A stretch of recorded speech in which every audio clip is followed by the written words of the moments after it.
In this video, we'll be taking a look at 5 college basketball games happening on January 28, 2026, and providing you with free team picks and total picks for each one of those games, so 10 picks in total. Welcome back to Cash Out Sports. Let's dive right into it. Oh, and don't forget to subscribe and to click the bell icon to get notified as soon as these videos get released so that you have more time to plan out your bets as we provide these videos on a daily basis. I can guarantee that you'll have all the important information that you'll need on these 5 college basketball games after fully watching this video.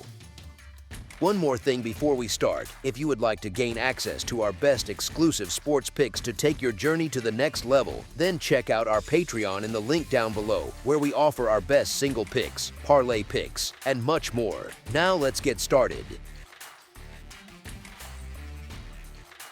Texas versus Auburn. Texas walking into Neville Arena feels a bit like the new kid showing up to a loud neighborhood party and realizing the speakers are already turned up to 11. Auburn has that kind of gym. The Tigers have stacked 8 wins to 1 loss at home. They are riding a little heater with 3 straight wins, and there is still this lingering glow around them from that Final Four run that people remember when they pull up their betting apps. The market loves stories like that, and honestly, bettors do too, because it feels safe.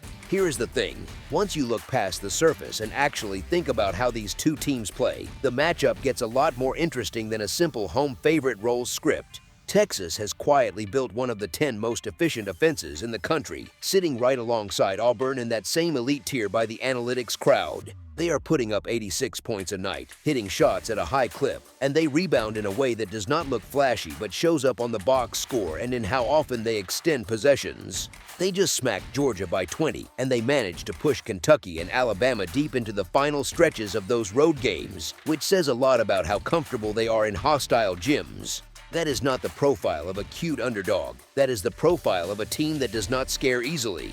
It also helps that this group is coached by a guy who treats offensive execution like it is a craft. He builds sets that get his best scorers moving into space, and the whole thing is wired around getting good looks rather than just running clock. You can see it in how often Texas forces defenses to defend late into the shot clock, then still ends up with a solid attempt. When you watch them, it feels less like improvisation and more like a band that has rehearsed the same song 100 times, but still plays it with energy. On the other side, Auburn is still very good, but they are not the exact same machine people remember from last year. New man in charge, big roster shuffle, and a team that is still very talented, but a little different in personality. They are missing some important size, with Emeka Okpuru done for the season and Abdul-Bashir sidelined by that back issue, and that matters when you face a Texas squad that attacks the glass and leans into contact. When a home favorite is a bit thinner up front, it usually means more chances for extra possessions, more fouls, and more chances for the road team to lurk around that number. Texas already loves living at the free throw line, so a thin front court for Auburn is not exactly bad news for the underdog. All of that folds into the number sitting in that 6.5 range. Games like this rarely move in a straight line. There will be swings, there will be whistles, there will be stretches where Auburn looks like it is about to blow things open, and then Texas probably drags it right back.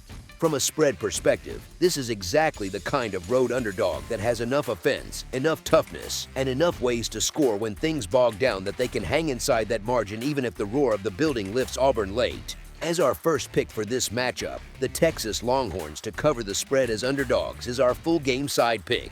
Now, shifting away from who covers and looking only at the scoreboard, this total is anything but shy. Oddsmakers opened it in the low 160s and it has settled into the mid 150s, around 156.5, which is a big number in college basketball no matter how you slice it. When a total sits up that high, it basically asks, do these teams play a game that feels closer to a track meet or closer to a grind? Here, the case for points is pretty clear, at least stylistically. Texas is averaging around 86 points per game. Auburn is right there at about 85, and the efficiency numbers back it up. Both sit in that top 15 range offensively. These are not streaky, all-or-nothing offenses. They are pretty stable, so even on an off-shooting night they tend to find enough volume from free throws, putbacks, and transition. Auburn's defense leans more towards we will score more than you, then we will shut you down, since they give up high 70s per game, and that kind of approach usually encourages games to breathe a little and stretch out. Texas under this new staff also has this habit of turning games into whistle fests. They foul, they get fouled, and once you combine that with late-game tactics, you end up with totals that balloon. They already have several contests that finished in the 160s and even reached the 170s simply because of free throws and wild finishes. If you think about recent Texas results, you see totals in the mid-150s, some climbing into the 160s, and one that jumped all the way to 180, which tells you how volatile their game script can be. Auburn's recent totals tell a similar story, just in a slightly different rhythm. Some land in the 140s when the shooting cools or the opponent slows things down, but others creep into the high 150s and the upper 160s when the tempo pops and shots fall. That split is pretty normal for high-powered offenses, especially ones that play in a league where pace and physicality can swing a game quickly. Personnel-wise, the scoring talent is not theoretical. Keyshawn Hall is putting up big numbers and doing it loudly. Tahad Pettiford pushes the tempo and works out of ball screens like he is built for it. And Texas brings multiple reliable scorers plus that 7-footer who turns simple pick-and-roll actions into layups and dunks. All of those pieces are available, they know their roles, and they stack possessions in a way that makes long scoring droughts less likely. There is also that front court depth issue for Auburn, which might nudges both coaches toward more small lineups. Smaller lineups usually mean more switching, more spacing, and more chances for guards to get downhill or pull up early in the clock. You get more threes, more long rebounds, and more up and down play, and that stuff is catnip for an over ticket. It is not guaranteed, of course. Totals this high rarely feel comfortable, but the style, the offensive talent, and the way these teams have been playing all season point more toward a game where both sides can live in the high 70s or low 80s than toward some 40-minute rock fight. As our second pick for this matchup, over the projected total is our full game total pick. Tennessee versus Georgia. You look at Tennessee and Georgia in this spot and it feels less like a simple number on a betting board and more like two very different personalities stuck in the same elevator for 2 hours. Georgia is at home, comfortable in Athens, sitting on a record around 16-4 overall and 4-3 in conference play, while Tennessee walks in with something closer to 13-6 and 3-3 in league games. Same conference, similar records on paper, but very different ways of getting there. Oddsmakers have basically shrugged and said, fine, make Georgia the small home favorite and park that spread in the neighborhood of a couple of points.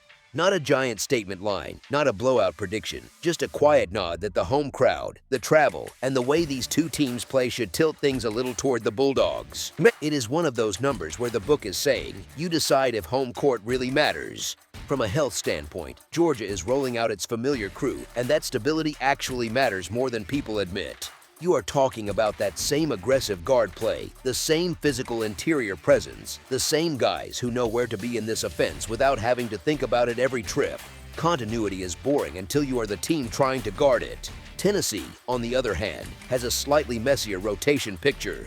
Their main creators are good to go, but they have thinner backcourt depth with one guard ruled out and a key forward working through that probable tag that always sounds fine until he picks up 2 quick fouls. So on paper the Vols still have their firepower, but the margin for error behind those lead pieces is not huge, especially on the road in a loud Southeastern Conference building.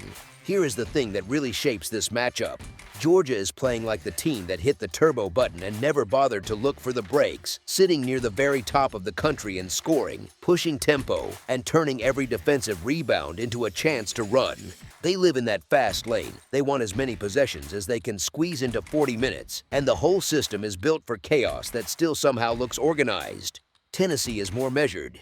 They score, they defend, but they do it at a calmer pace, something closer to low 80s on offense with points allowed in the high 60s, trying to keep things under control rather than getting dragged into a race. That sounds nice until you realize you have to slow down a team that is completely happy to play the game at a sprint while you are trying to jog.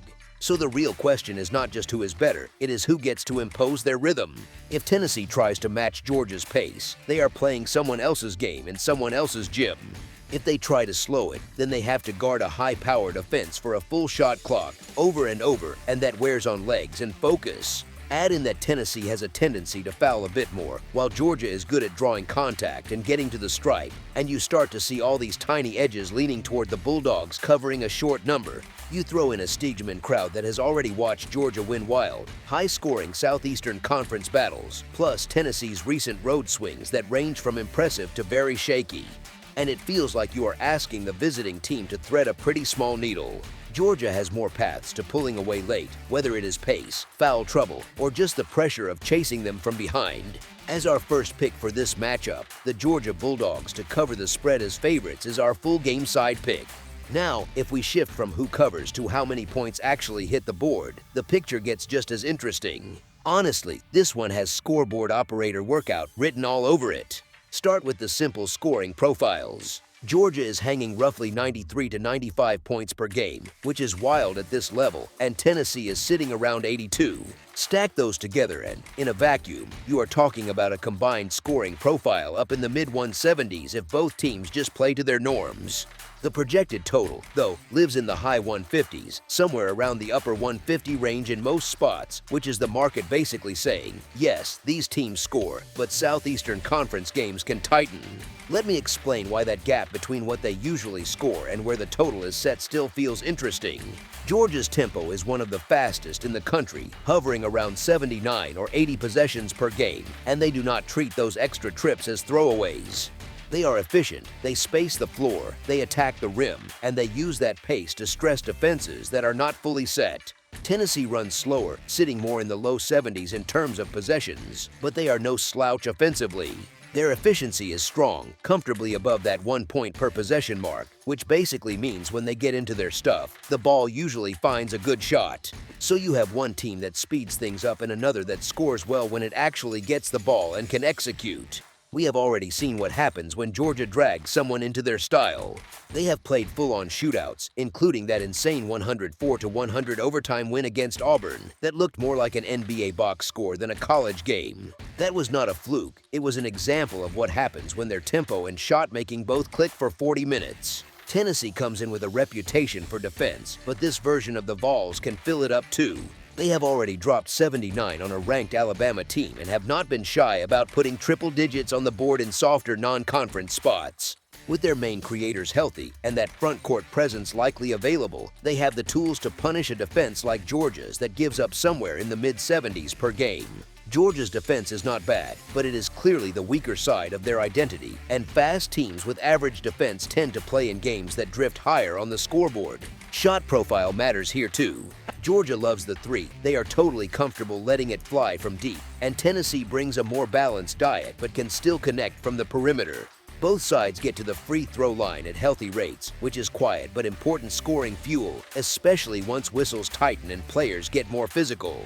So you are not just relying on one thing. Like hot shooting, you have multiple channels where points can come from, whether it is threes, drives, or free throws.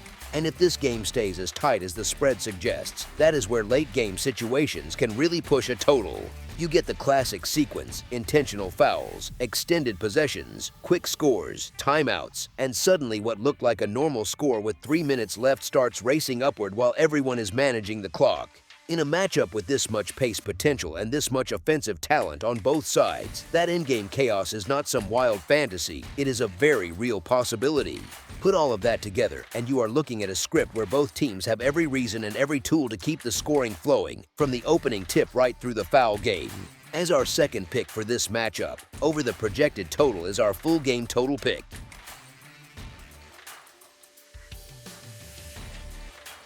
Butler versus St. John's. Madison Square Garden always feels loud when a high-profile favorite rolls in, but a fat number on the board quietly shifts all the pressure onto that favorite. You are not just asking whether St. John's can win, you are really asking whether they can keep their foot on Butler's neck for 40 full minutes. That is a different question, and honestly, it is where this matchup gets fun for bettors. St. John's comes in with the better headline record, something in that mid-teens to single-digit loss range, and a strong conference mark that makes casual fans nod and say, yeah, that looks right. They play fast, they like to get out in space, and their style in this building can feel like a New York subway at rush hour, constant motion and not much room to breathe.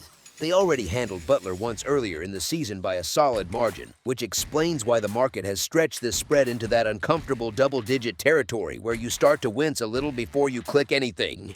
The favorite looks fully capable of winning by margin, but the price asks a lot. On the Butler side, you have a team whose record sits in that low teens to mid-single-digit loss zone, and it tells a quieter story. They are not the star of the show, but they are not some pushover either.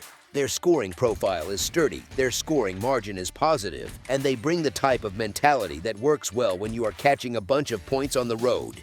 They rebound with real purpose, they chase everything off the glass, and that alone can slow down a would-be runaway because every extra possession they steal is one less chance for St. John's to stack points in bunches. Then there is the way Butler leans into physicality. They get to the free throw line often enough that you notice, which not only adds cheap points but also breaks the rhythm that a high-tempo home favorite wants so badly. You can almost picture it, the crowd ready for a track meet, and instead Butler keeps dragging them into half-court possessions and trip after trip to the stripe. It is annoying basketball if you are rooting for the favorite, and that is exactly why it works. In terms of personnel, Butler has impact players on the perimeter and on the glass who are firmly part of the current rotation, and they still matter even if you are not rattling off their box score lines every night.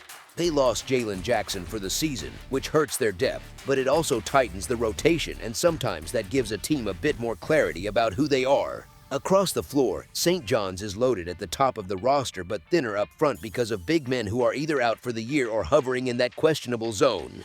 That kind of front court uncertainty shows up most clearly when you are trying to put a team away on the boards, and if you give Butler second chances, the spread starts to feel bigger than it looks on paper. Big East road games also have that particular brand of chaos that longtime viewers know well. Whistles can stack in streaks, runs can flip fast, and a team that is supposed to get blown out suddenly has the ball down 7 with 2 minutes left and the favorites' backers are chewing on their fingernails.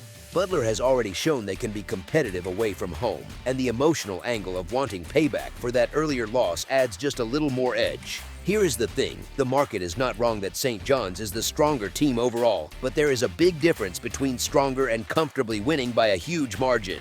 As our first pick for this matchup, the Butler Bulldogs to cover the spread as underdogs is our full game side pick.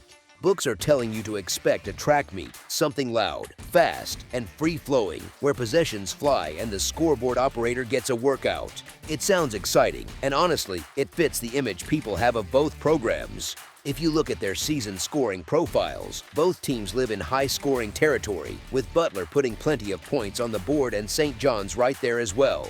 Each side also gives up its share of points, so it is easy for the casual fan to glance at those averages, add them together, and think, sure, this will sail over. But when you compare those typical combined scores to a total that is nudged a few points higher than the usual environment they have created so far, you realize the number is asking for a game that is just a little more extreme than normal. That small gap matters more than it seems, especially over 40 minutes. Here is the thing, St. John's defense is better than the reputation suggests. They can pressure the ball, they contest at the rim, and their opponents do not exactly live in that comfy high shooting percentage range. They still play fast, but fast does not always mean sloppy, and when they lock in, they can drag the opponent into tougher looks. On the other side, Butler is not a matador group either. They defend well enough, they battle on the boards, and that rebounding edge limits the kind of second-chance flurries that often push a total over a lofty number. Butler's style also has a sneaky effect on tempo. Because they are willing to attack the paint and embrace contact, you end up with more free throws, more stoppages, and a bit less of that ping-pong feel that would be ideal for a sky-high total. Free throws still add points, which is nice, but they also chop the game into pieces. If each possession starts to feel like a grind, the path to 160+ gets narrower, even with two capable offenses. There is also the front court situation for St. John's. With certain big men out for the season and another not fully locked in as healthy, they are more likely to lean into smaller, more skill-heavy lineups. That sounds like it should always boost scoring, but it can just as easily lead to more one-and-done trips if those smaller groups cannot own the offensive glass. Misses that turn into quick rebounds and immediate outlets actually shorten possessions rather than extend them. Add in the rematch factor, and things tilt a bit more. These teams have already seen each other this season, which means both coaching staffs have live reps on the other side's sets, tendencies, and early actions. Second meetings in league play often feel more physical and more prepared, with fewer surprise looks and more possessions that stretch deep into the shot clock. If one side builds a cushion late, you are also less likely to get that endless parade of fouls and frantic late-game scoring that turns a normal contest into a fireworks show. Instead, you often see something slower and more controlled in the last few minutes. So while a wild shootout is always possible when two high-scoring teams share the floor, the combination of a padded total, two defenses that are at least respectable, strong rebounding on Butler's side, and a bit of tactical familiarity from the first meeting nudges this matchup toward a more modest scoring script than the number suggests. As our second pick for this matchup, under the projected total is our full game total pick. USC versus Iowa. Carver Hawkeye on a cold January night feels like one of those gyms where visiting teams walk in, look around, and quietly hope the clock runs fast enough. The crowd sits right on top of you, the sightlines are tight, and Iowa has turned that building into a real Big Ten cauldron. They sit at 14-5, sitting in that top handful nationally in scoring defense at roughly 62.4 points allowed per game, which is the sort of number that makes offenses tense before the opening tip. It all sounds very straightforward until you look at the actual number on this matchup. Iowa sitting as about a 9.5 favorite, and that is where things get a lot more interesting for anyone holding a ticket. On the other side, USC comes in at 15-5 with an attack that actually edges Iowa on the scoreboard over the season, roughly 82 points per game compared with the Hawkeyes in the high 70s. They are not a team that strolls the ball up and politely asks the defense for permission. They get out, they run, and they press the rim again and again. They live at the free throw line, ranking near the better teams in the country in free throw attempts per play, which is one of those stats that does not sound glamorous but changes games when whistles start stacking up. Even after losing Rodney Rice and Amarian Dickerson to long-term injuries, this group has rebuilt around Chad Baker-Mazara as that main creator, with waves of wings and bigs sprinting into space and finishing in transition. Rice is shut down for months after shoulder surgery that was announced back on December 17th, and Dickerson is in that 3 to 4 month window with a hip issue that the program itself laid out, with recent talk still framing his season as likely mostly lost. So USC has had to tighten the screws instead of feeling sorry for itself. Eric Musselman has shortened the rotation, leaned harder on his trusted core, and that smaller circle of trust style tends to fit nicely when you are catching points. Your best players are on the floor longer, the pecking order on offense is clear, and there is less tinkering and more surviving, which sounds rough but often keeps underdogs hanging around. Iowa under Ben McCollum runs a clean, well-organized system, but when you look at margins, they look more human than scary. 4 of their last 5 have finished inside single digits, including a 7-point loss at Purdue and some ugly, grind-heavy wins over Rutgers and Minnesota that felt more like wrestling meets than track meets. They are also down guard P. McCollum for the year with a foot injury, which trims some depth in the backcourt and makes foul trouble just a little more nerve-wracking. Meanwhile, USC has already walked into Big Ten arenas and shown it can keep its composure, stealing an overtime win at Minnesota and a 73-71 road win at Wisconsin. Their more recent hiccups have mostly been the coin flip type, like that 6-point loss at Northwestern where Jordan Marsh, who now sits on the report as questionable with a toe issue, still poured in 19 points. The bigger thing is that this USC offense is built to keep finding points even when the playbook kind of melts in the heat. They drive, they kick, they cut, then they do it all over again, and that repetition wears on defenses that are used to dictating terms. When you frame that style against a 9.5 number in a building that tends to see late whistles and pressure possessions, it looks less like an automatic Iowa cruise and more like one of those nights where everyone holding a spread ticket is sweating through the final free throws. As our first pick for this matchup, the USC Trojans to cover the spread as underdogs is our full game side pick. Now shifting to the total, that projected number sitting around 141.5 feels like the books are trying to balance Iowa's reputation for stingy defense with USC's comfort level in a little chaos. It is almost like someone split the difference between a grinder and a track meet and said, "All right, settle it here." Iowa's overall profile screams defense, with that elite national standing in points allowed, opponents usually stuck in the low 60s, and a system that makes offenses work deep into the shot clock. They bother timing, not just shots, and that is the kind of thing that frustrates casual viewers who just want points on the board. But if you look at what actually happens when Iowa runs into real, functional offenses, the picture softens a bit. Their last 5 have landed at 68-62 against Rutgers, 74-57 against Indiana, 79-72 at Purdue, 75-69 against Illinois, and 70-67 at Minnesota. Every one of those games lives in that 130 to 150 window, with a couple clearly clearing this total and the rest sitting right on its shoulder. So while the brand says defense, the scoreboard is quietly saying there are still plenty of possessions here. USC brings its own clear pattern into that mix. They sit in that top 50 range in scoring, pushing north of 82 points per night, with tempo that skews into the mid-70s in possessions and an approach built on two-point attacks, free throws, and straight-line drives that force help. It is not a delicate offense, it is more like someone knocking on the same door until the hinges squeak. The flip side is their defense, which is where anyone who likes higher totals starts to grin a bit. They allow around 75 points a game, sit somewhere in the 200s nationally in points allowed, and that softer edge tends to show up even more once they leave home. Their recent totals spell all of this out clearly. 73-71 at Wisconsin for a combined 144, 74-68 against Northwestern for 142, 69-64 against Purdue for 133, 88-71 against Maryland for 159, 70-69 in overtime at Minnesota for 139. Game after game lands in a neighborhood that is either matching this total or sitting just above it, which is exactly what you would expect when you pair a strong offense with a defense that leaks a little.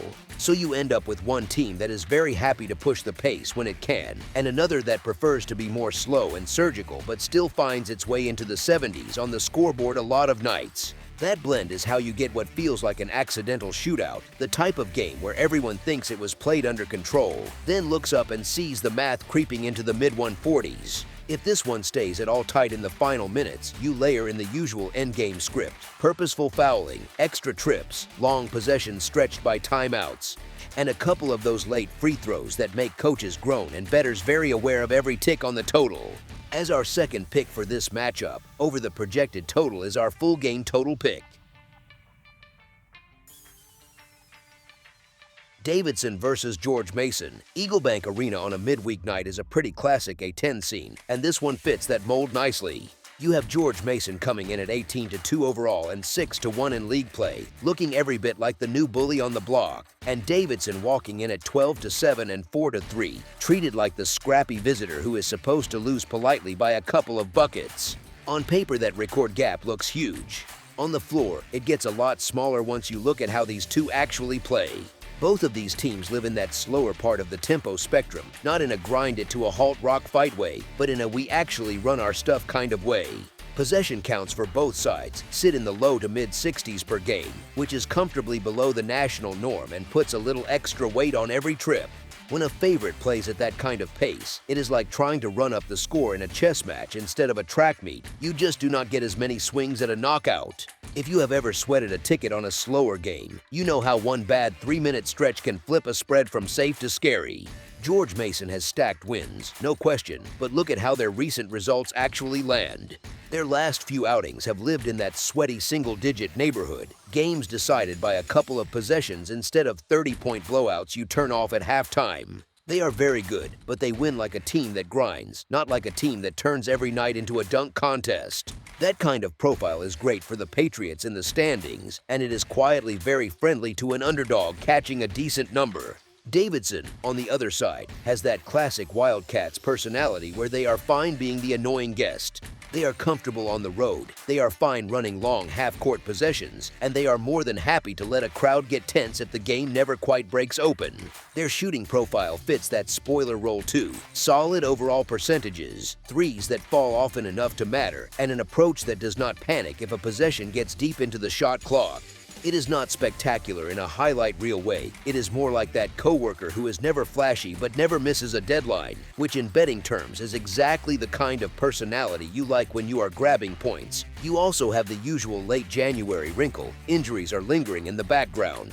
Both teams have a handful of players listed on the various injury reports this week, and George Mason has at least one long-term absence that is already baked into how they play and how the market prices them. Nothing on the board suggests a brand new star suddenly sitting or suddenly returning tonight, but the depth picture is just thin enough that foul trouble or fatigue can matter a little more than usual.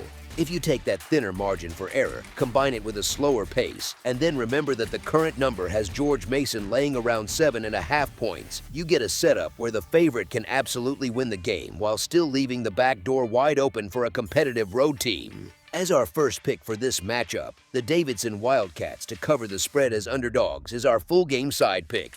At first glance, that looks a little low when you peek at the raw scoring. George Mason is putting up close to 78 points per night, Davidson is living in the low 70s, and both hover in the high 60s allowed. If you just plug those averages into a spreadsheet without context, you would probably land on a number a few points higher. Here is the thing, though, tempo and shot profile do a lot of heavy lifting here. Both squads run slower than the typical Division I team, so you are spreading those points over fewer trips. It is like having two solid sales teams who only make half as many calls. The efficiency looks nice, but the volume never explodes. That naturally drags the ceiling down, especially when neither coach is in love with full-throttle transition for 40 minutes. George Mason's offense has a personality that really matters for this total. They score well, but a huge part of their attack is getting to the free throw line. Their free throw attempt numbers sit way up near the top of the national rankings, so you see a lot of possessions where the ball is driven, backed down, kicked out, reset, and then driven again until somebody finally gets whacked. From a points perspective, free throws are great. From a pace perspective, that style melts clock. You get long trips, whistles, guys walking to the stripe, and not a lot of quick run-and-gun possessions that send a total flying over. On the other side, Davidson does not smash the offensive glass like some bruising, old-school team. They are more selective, often choosing to get back and set their defense rather than send the whole front line crashing in. That decision trims down transition chances the other way and helps keep the game more half-court, more structured. It is a small thing, but those small choices add up over 40 minutes when you are sweating a number in the mid-130s. Defensively, both groups bring enough structure to matter. George Mason holds opponents to the low 40s from the field and just over 30% from three, and Davidson is not far behind in terms of keeping opponents from feeling too comfortable. You do not need either side to pitch a masterpiece for this total to stay under. You just need the game to follow the script they have already shown this season: controlled tempo, limited easy runouts, and plenty of contested looks. If you forced me to sketch a score range, something like a mid-60s to low 60s finish on either side feels very reasonable based on the current stats. And that is a projection, not a promise, just so we are clear. As our second pick for this matchup, under the projected total is our full game total pick. That's all for now, so if you have any other games you would like reviewed, then leave a comment down below with the game you would like analyzed, subscribe to our channel, leave a like on this video, and we'll get to it as soon as we possibly can. We would also love to hear your opinion on the picks presented to you in this video, whether you agree or disagree with them, so leave a comment down below and do let us know.